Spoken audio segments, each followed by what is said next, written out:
ఆరోగ్యాభిలాషులందరికీ నా హృదయపూర్వక నమస్కారములు. ఈ రోజుల్లో వయసులో ఉన్న పిల్లల్ని తీసుకుంటే కాస్త నున్నగా బొద్దుగా తయారవుతున్నారు. ఉండాల్సిన బరువు కంటే 20 కేజీలు 15 కేజీలు 25 అంతకంటే ఎక్కువ పెరిగిపోతూ ఉన్నారు. ఇట్లా ఒబిసిటీ, మార్బిడ్ ఒబిసిటీలో ఎక్కువ మంది కనపడుతూ ఉన్నారు. మరి అలాంటి పిల్లలందరూ ఎదుర్కొనే చెప్పుకోవటానికి సిగ్గుపడే ఒక పెద్ద సమస్య మగపిల్లలకి ఆడపిల్లల వలె రొమ్ములు వచ్చేస్తున్నాయి. అందుకని ఈ ఒబిసిటీ వల్ల మగపిల్లల్లో స్త్రీల హార్మోన్స్ ఎక్కువైపోతున్నాయి. ఈస్ట్రోజన్ లెవెల్స్ పెరిగిపోతున్నాయి, టెస్టోస్టిరోన్ లెవెల్స్ తగ్గిపోతున్నాయి. అందుకని ఇలాంటి రొమ్ముల ప్రక్రియ బాగా జరుగుతూ ఉంటుందన్నమాట. మరి అలా పెరిగిపోవటానికి కారణాలు ఏమిటి, నివారించుకోవటానికి ఏమి చర్యలు తీసుకోవాలి మనం అనేది అవగాహన మీకోసం ఈరోజు. మామూలుగానండి, ఎప్పుడైతే కొవ్వు కణాల్లో కొవ్వు ఎక్కువ పెరిగిపోతున్నదో, లివర్లో ఫ్యాట్ ఎక్కువ పెరిగిపోతున్నదో, లివర్లో ఒక హార్మోన్ ఉత్పత్తి అవుతుందన్నమాట. అది SHBG అంటారు. సెక్స్ హార్మోన్ బైండింగ్ గ్లోబ్యులిన్ అంటారు. SHBG అని మొండి గుర్తు పెట్టుకోండి. ఇది లివర్ ఉత్పత్తి చేస్తూ ఉంటుంది. ఇది ఏం చేస్తుందంటే రక్తంలో కాస్త ఎక్కువై లావయ్యే కొద్దీ దీని పర్సంటేజ్ పెరిగిపోతుందండి మగపిల్లల్లో. ఈ SHBG అనేది ఎక్కువ ప్రొడ్యూస్ అయ్యి రక్తం లోపలికి వచ్చేసి దీనికి ఉన్న గుణం ఏంటంటే టెస్టోస్టిరోన్ పట్టుకుని దాన్ని నిర్వీర్యం చేసేస్తూ ఉంటుంది అనమాట, దాన్ని తగ్గించేస్తూ ఉంటుంది. Sex hormone binding globulin bind చేసేసుకుంటుంది అనమాట. అందుకని బ్లడ్లో ఉండే టెస్టోస్టిరోన్ లెవెల్స్ మీకు తగ్గిపోతూ ఉంటాయి. మరి టెస్టోస్టిరోన్ లెవెల్ తగ్గే కొద్దీ ఈస్ట్రోజన్ లెవెల్ ఆటోమేటిక్గా పెరిగిపోతుంది. మీకు యావరేజ్ని 50 మార్కులు వస్తాయని మీరు అనుకుంటున్నారు, కానీ అందరికీ మీకంటే తక్కువ వచ్చినాయి. అప్పుడు మీరే నెంబర్ 1 అవుతారు చూడండి. అట్లాంటప్పుడు మిగతా వాళ్ళందరికీ మీకంటే ఎక్కువ వస్తే మీరు లో అయిపోతారు. కానీ అట్లా ఉండాల్సింది బ్యాలెన్స్ అనమాట. ఇప్పుడు చూడండి, టెస్టోస్టిరోన్ లెవెల్ తగ్గిపోవడంతో ఈస్ట్రోజన్ లెవెల్ బ్లడ్లో ఎక్కువ కనపడుతూ ఉంటుంది అనమాట. అది ఇలాంటి ఇబ్బంది రావటానికి మెయిన్గా ఈ హైపోథైరాయిడిజం ఉన్న వాళ్ళల్లో కూడా SHBG అనేది కూడా ఎక్కువ ఉత్పత్తి అయిపోతూ ఉంటుంది. దానివల్ల కూడా టెస్టోస్టిరోన్ డౌన్ అయిపోతూ ఉంటుంది. టెస్టోస్టిరోన్ డౌన్ అయ్యే కొద్దీ మరి మేల్ హార్మోన్స్ తగ్గటం కదా, అందుకని ఫిమేల్ డామినేషన్ మొదలవుతుంది. అందుకని అలాంటివి డెవలప్ అవటానికి కారణాలు అన్నమాట. ఇది ఒక రీజన్ మగపిల్లల్లో రొమ్ములు రావటానికి. ఇక రెండవ రీజన్ అండి, కొవ్వు కణాల్లో కొవ్వు పెరిగే కొద్దీ మన బాడీలో టెస్టోస్టిరోన్ నుంచి మామూలుగా ఈస్ట్రోజన్ తయారవుతుందండి. ఇది ఆడవారిలో కూడా అంతే, మగవారిలో కూడా అంతే. కొలెస్ట్రాల్ నుంచి టెస్టోస్టిరోన్, టెస్టోస్టిరోన్ నుంచి ఈస్ట్రోజన్ తయారవటం అనేది కామన్ ప్రక్రియ. ఇది శరీర నిర్వహణ కార్యక్రమంలో ఇది జరిగేస్తూ ఉంటుందన్నమాట. ఈ మగవారిలో ఏమవుతుందంటే అరోమటైజ్ అనే ఒక ఎంజైమ్ ఏం చేస్తుంది, ఈ ఉన్న కొద్ది టెస్టోస్టిరోన్ కూడా ఈస్ట్రోజన్ కింద కన్వర్ట్ అయిపోతుంటుంది.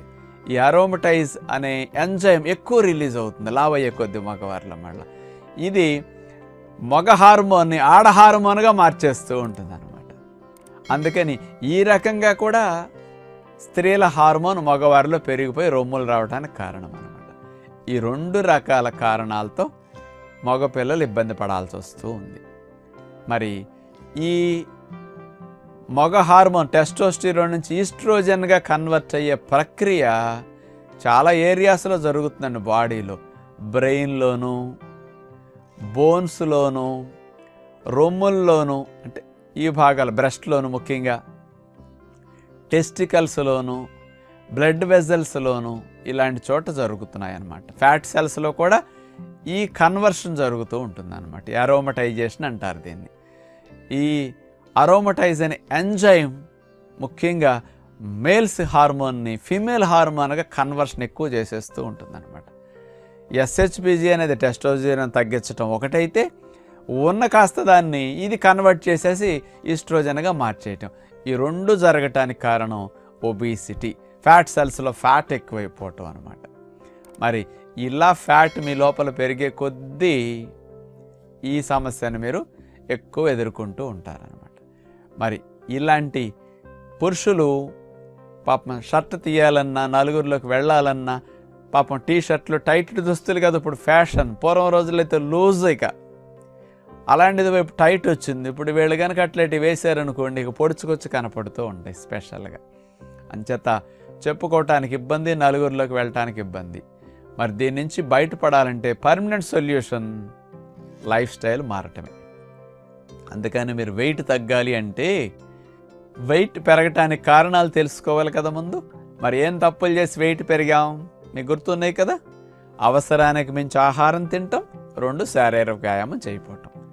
ఈ రెండుటిని మార్చుకోవటం పర్మనెంట్ సొల్యూషన్, రూట్ కాజ్.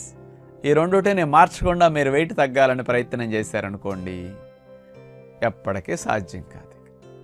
అంటే సైడ్ ఎఫెక్ట్స్ వస్తాయి, హార్మోన్ డిస్టర్బెన్స్లు ఇంకా ఎక్కువ అవుతాయి. ఇప్పుడు మనం చెప్పే పద్ధతి అంతా న్యాచురల్. అందుకని నేనేమి మందులు, మాకులు, పసర్లు, ట్రీట్మెంట్లు ఇవేం చేయొద్దు అంటున్నాను. అవసరమే లేదు. కాస్త వ్యాయామం 2-3 గంటల రోజు కష్టపడి చేయండి. కొంచెం ఆహారపు అలవాట్లు మార్చుకోండి. నోరు కట్టుకోవాలి.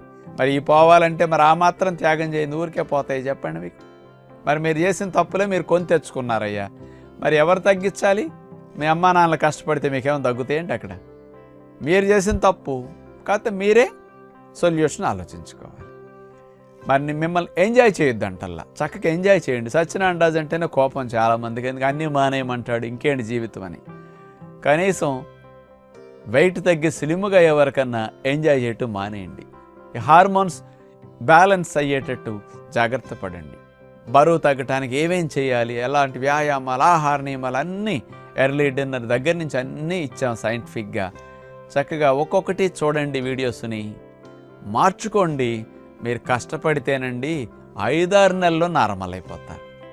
అవన్నీ నార్మల్ అయిపోతాయి. మళ్ళీ కాస్త ఇట్లాంటివి తగ్గాలన్నప్పుడు కొంచెం ఆ బాడీ షేప్ ఆ భాగంలో మారాలంటే మజిల్ డెవలప్మెంట్కి జిమ్ చేయండి. కొంచెం ఇతరవన్నీ చేయండి, వెయిట్ తగ్గిపోతారు. కానీ ఈ షేప్ అక్కడ కవర్ అవ్వటం కోసం ఈ భాగంలో మజిల్ డెవలప్ అయితే ఇది అలా అయితే మగవారి చెస్ట్ లాగా పర్ఫెక్ట్గా అయిపోతుంది. అలా ఇది చెస్ట్ ప్రెస్ ఇట్లాంటివి ఉంటాయి కదా, ఏరియా పెరగటానికి, ఏరియా మంచి మజిల్ మగవారిలాగా రావటానికి అక్కడ కోచ్లు ఇస్తారు మీకు ఆ ట్రైనింగ్. అవి చేసుకుంటూ లైఫ్ స్టైల్ డైట్ అంతా కూడా నేను చెప్పినట్టు మార్చుకుంటే బాగుంటుందని మీలాంటి వారందరికీ విజ్ఞప్తి చేస్తూ, అవి పోవని నిరుత్సాహపడకండి, సింపుల్గా పోగొట్టుకోవచ్చు. 5-6 నెలల కష్టపడండి. ఏమి లేదు, మీకంత విల్ పవర్ ఉంటుంది. ఈ వయసులో ఏదైనా మీరు త్యాగం చేయగలుగుతారు, ఏదైనా కంట్రోల్ చేయగలుగుతారు, దేనైనా సాధించగలుగుతారు. మరి మారండి అని అందరికీ యువకులకి విజ్ఞప్తి చేస్తూ నమస్కారం.